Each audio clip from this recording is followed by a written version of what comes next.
با درود در استودیوی مرکزی رادیو آزادی شما برنامه خبری 21 январ را تماشا دارید. قبل از آن که به خبر و گزارش رجوع کنیم به سرخط موضوع امروز توجه نمایید. قضیه بازداشت و لطوکوب مجرم توجیک را با کمک حامیان حقوق مقامات داخلدار تفتیش میکند. بحث دو برادر هفته گذشته از راه مرکزی مسکو آغاز شده در شعبه پلیس ادامه یافته بود. در افغانستان ثبت نام داوطلبان به کرسی رئیس جمهور انجام شد. در برابر 13 نفر گلبدین حکمتیار نیز نامزد گشت. کشور ما با وضعیتش ایجاب میکنه که ما دارای یک حکومت نیرومند مرکزی و در رأسش رئیس جمهور منتخب با مورد حمایت اکثریت مردم باشد. و ساکنان دهات شایبورهان تصمیم دارند بیرژه دولتی را به دادگاه کشانند. آنها نمیخواهند به آسانی از چایخانه‌شان دست بکشند. بیرژه اینجا آمده یک میخ زدگیش نه، اینجا بیرژه آمده یک خیش ماندگیش نه. چی خیلی وقت خلق اینجا نگفته میفروخت است بیرژه گفت. و آغاز میکنیم از یک خبری دیگر. در شهر دوشنبه مجلس سالانه حکومت تاجیکستان ادامه دارد. در جلسه وسیع جنبسته نتیجه های رشد اجتماعی و اقتصادی کشور در سال 2018 و وظیفه ها برای سال 2019 بررسی میکردند. تا این دم حسابات سروزیر کشور قایر رسول زاده شنیده شده است. بنا به اطلاع دفتر مطبوعاتی پرزیدنت در جلسه گفته شد که سال گذشته به دلیل پوره کارکرد نگردیدن نرخ پخت در داخل صادرات آن به خارج افزایش یافت. سبب این را مقامداران تاجیک به فعالیت نکردن کارخانه های رساندگی یا قسما از کار ماندن کارخانه ها ربط میدهند. معمولا جلسه های وسیع سالانه در تاجیکستان تغییرات کادری را در پی دارند. تفصیلات را در سامانه رادیو آزادی پیگیری نمایید. کمیته تفتیشاتی قضیه دو برادر توجیک و لطوکوب یکی از آنها در شعبه پلیس مسکو را شروع کرده است.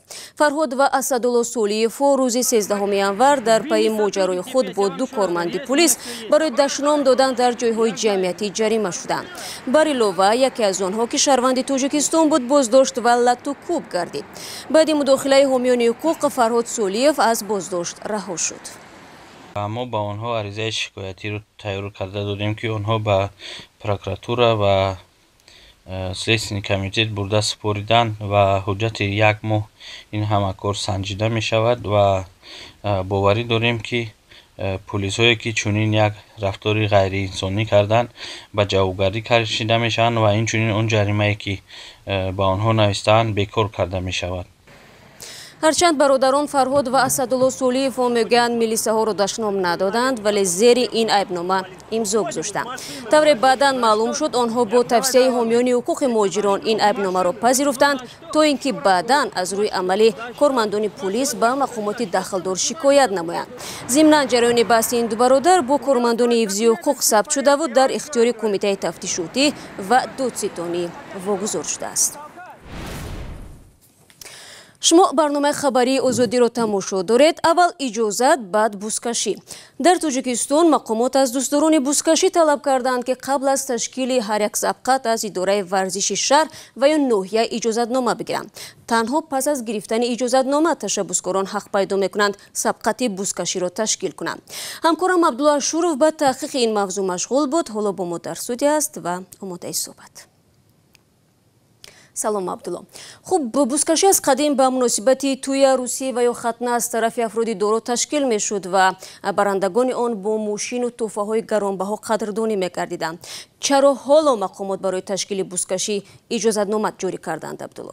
سلام شهلا. واقعا سبقت بوسکشی یک نوع ورزش خیلی معروف و معمول در تاجیکستان است. طور مقامات در صحبت با ما گفتند دایر کردن بوسکشی به مناسبت توی عروسی و یا ختنه سور موافق قانون تنظیم منع کرده شده است و اگر کسی هم به مناسبت توی بوسکشی تشکیل کند او را جریمه های هنگفت منتظر است.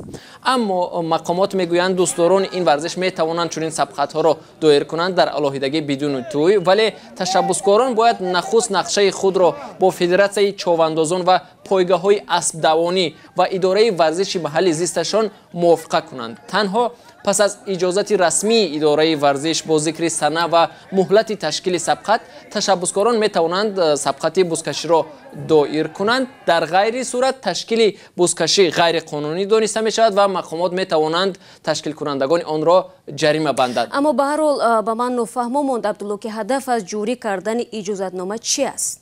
شالا طور مقامات میگویند این ورزش خیلی خطرناک است و در رفت آن ورزشگران و یا تماشابینان میتوانند جراحت بردارند. بنابراین مقامات میخواهند دانند که این سبقت کی و در کجا دایر میشد و با آنجا نیروهای میلیسا برای نگاه داشتن ترتیبات و هم دختران را سفربر کنند تا در حالت پیش آمده کمک رسانند.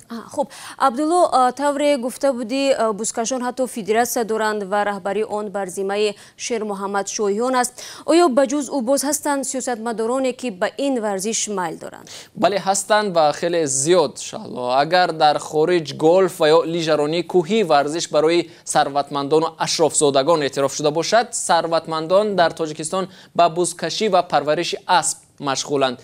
بجز از شاهیان اینچنین خانواده مشربوف ها، مرادعلی علی مردانوف سابق نخست وزیر و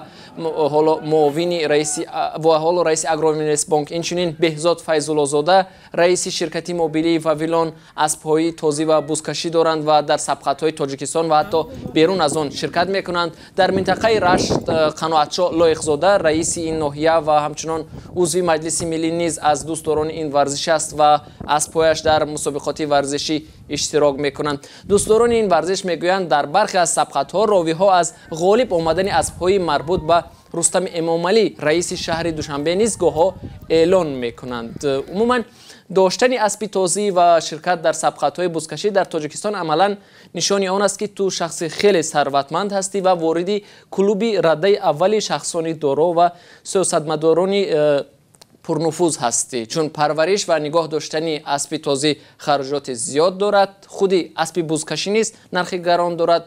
به گفته علاقمندان این ورزش تنها خودی اسب بزکشی در تاجیکستان از 15 تا 20 هزار دلار ارزش دارد. فهم. تشکر عبدالله برای صحبت فراگیر. خب من برنامه را ادامه میدهم. دیروز در افغانستان مهلت ثبت نام داوطلبان به مقام نامزدی رئیس جمهور انجام یافت و کمیسیون انتخاباتی 14 نفر را به قید گرفت. انتظار می رود که انتخابات پرزیدنتی در این کشور تابستان امسال برگزار شود. اسم داوطلبان به کرسی رهبر افغانستان را از اسکندری خواجه میرزاده میشنوه. روز یکشنبه 20 ینور در آخرین روز قیدگیری نامزدهای کرسی ریاست جمهوری افغانستان، پرزیدنت کنونی این کشور اشرف غنی همچون نامزد ثبت شد. انتخابات پرزیدنتی افغانستان 20 ایول دایر می شود. پیشنهاد صلح برای نخستین بار از آدرس من صورت گرفت و این تیم متعهد به صلح است و صلح می آوریم. روز یکشنبه رقیب اساسی غنی در انتخابات پرزیدنتی سال 2014 رئیس حکومت اجرایی افغانستان عبدالله عبدالله نیز نامزدیش را برای سبقت در انتخابات پرزیدنتی افغانستان پیشبری و در کمیسیون مستقل انتخابات افغانستان ثبت نمود. این تیکت فرصت جلب اعتماد مردم و بالاخره در خدمت قرار گرفتن مردم داشته باشند. سال 2014 غنی و عبدالله به موافقت رسیده بودند که حکومت ائتلافی تشکیل کنند و رهبر اجرایی این حکومت که به مقام سروزیر شباهت دارد عبدالله تعیین شود.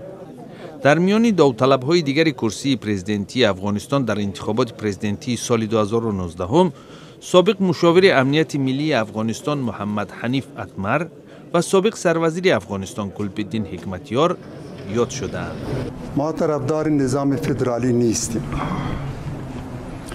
ما طرفدار نظام صدارتی هم نیستیم. کشور ما و وضعیتش ایجاب میکنه که ما دارای یک حکومت نیرومند مرکزی و در رأسش رئیس جمهور منتخب با مورد حمایت اکثریت مردم باشه. اصلا انتخابات پرزیدنتی افغانستان باید در تاریخ 20 اپریل برپا میشد، ولی با سبب‌های امنیتی، فنی و مالی این معرکه به مدت 2 ماه به تأخیر گذاشته شد. برنامه را ادامه میدیم. بنیاد دیوار در یک روستای ولایت ختلان باعث بحث و جنجال بین همسایه ها شده است. جانب ناراضی دعوا دارند که دیوار خانه غیر قانونی بنیاد شده است و بر روای ساکنان مشکل ایجاد میکند. اما صاحب دیوار میگوید روی کسی را تنگ نکرده است. آرزوی کریم هر دو طرف بحث را شنید و طاهر سفر در این باره گزارش میدهد. یک ماه باز این دیوار نو ساخت باعث بحث شدید ساکنان دهه راهی لنین است. ساکنان میگویند این مرد که از خیشان رئیس دهه است غیر قانونی راهشان را بست. راهی که 40 سال شد میگشتن، امر گرفتن، حجت کردن نکردن، محکم کردن، یگان تنسته را حل کنند. اینا حجت ما هست. طاهر عبدالنظرف میگوید حدود دیوار کشیده راه نبود. او قانون را ویران نکرده است و دیوار کردن اینجا حقیق قانونی اوست. سر خودش داکیمنت زمان کمتر دومده دیگه نماشون. تخریه؟ تخریه. یک ماه پیش این جوی آب راه را دو تقسیم میکرد و بستن یکی از آنها روایی مردم را دشوار کرده است. این راهی که هست باریکه که ماشین مایده میفروه میبروه از زمستانه ماشین کلان برآمدن نمیتونه. این گردش برای همین ماشین کلانه. مردم همچنین دعوا دارند که این راه به زمین‌های کشاورزی میبرد و تنگ کردن آن روای تراکتورها را در آوان کشت و حاصل قنداری مشکل میسازد. مردم ناراضی که چون محکم میگه شرکت دارم. طاهر عبدالنظرف گفت دیوار کردن اینجا مسئله نیست، بلکه همسایش علیشیر به خاطر منفعت‌های خصوصی این بحث را به میان آورده است. کانال 2 متر سنبول خودش راه خودش تنگ کرده. ساکنان بی‌طرف که موضوع بحث را خوب می‌دانند بستن راه را از طرف طاهر عبدالنظرف درست نمی‌حسابند. راه محکم کرده اینو درسته. راه محکم کرده مثال گم. این راه نبود، نگه اون راه بود، اون راه محکم کرده. مقامات به رادیو آزادی گفتند بستن این راه خلاف قانون نیست. طاهر عبدالنظرف می‌خواهد بنای دیوارش به انجام برسد. ساکنان گفتند با تقاضای خود بر سر نبستن راه پافشاری خواهند کرد. بینندگان عزیز، این گزارش بر اساس مراجعات کاربر آزادی ویدیو تهیه شده است. اگر شما نیز گفتنی خبر و عکس و ویدیوی جالب دارید طریق واتساپ، وایبر و یا ایمو با رقم +420 724 05 66 18 به ما فرستید. در لیناباد باشد ساکنان دهه در ولایت سوخت از آن شکایت دارند که چایخانه به قولشان مردمی آنها صاحب ملک پیدا کرده است. این مردم میگویند آنها را میخواهند از مکانی که جای صحبت و استراحتشان بود محروم نمایند، در حالی که به ادعای پیرانسالان ده چایخانه را با زحمت و از کیسه خودشان آباد نمودند. گزارش را در این باره عبدالله اشرف تقدیم میکند. تاجیکان چایخانه را چندین سالها مکانی مشورت و مصلحت میدانستند. هر محل و هر ده و هر شهر یک چایخانه داشت. این چایخانه دویم مکتب حساب میشد. چایخانه رحمت بای را مردمی شیخ برهان میراثی فرهنگی میدانند، چون که چهره های مشهور آنجا آن را نقش بندی کردند و قدم جای آنهاست. مقصود نقاش ساخته که شاگردانشان کردی. میراث این هم میراث. نقشه‌ای که هست در سر. این هم یک جلسه مردم با صاحبکار است که دعوا دارد مکان را 2 سال پیش در مزایده از دولت خریده است. حالا هم قرار حجت همش تخ شد با مقصدی همجه با چایخانه جه من خونه که دروازه مونده کلوف که دونش در زندگی نمیکنم همین چایخانه دیگه خیلی آباد کن گفتم تمام. ساکنان میگویند این مکان یک جای جمعیتی بود و آنها با مبلغ و دست خود آن را ساخته آباد کردند. میپرسند چرا دولت چایخانه آنها را فروخته است. این خطاگی شدگی اینجا جای نیاگان این خونهش به خودش بیتگیش نه میساخت. صاحبان نوی این چایخانه میگویند در بینای جدید یک گوشه برای موی سفیدان ده جدا خواهند کرد که چای و طعامش بی پول می شود. دوشیانه میکنیم، یک قسمش برای محاله با رایگان میکنیم، هم زمستانه هم بهارانه برای موی سفیدان محاله مسجد در برای محاله ها.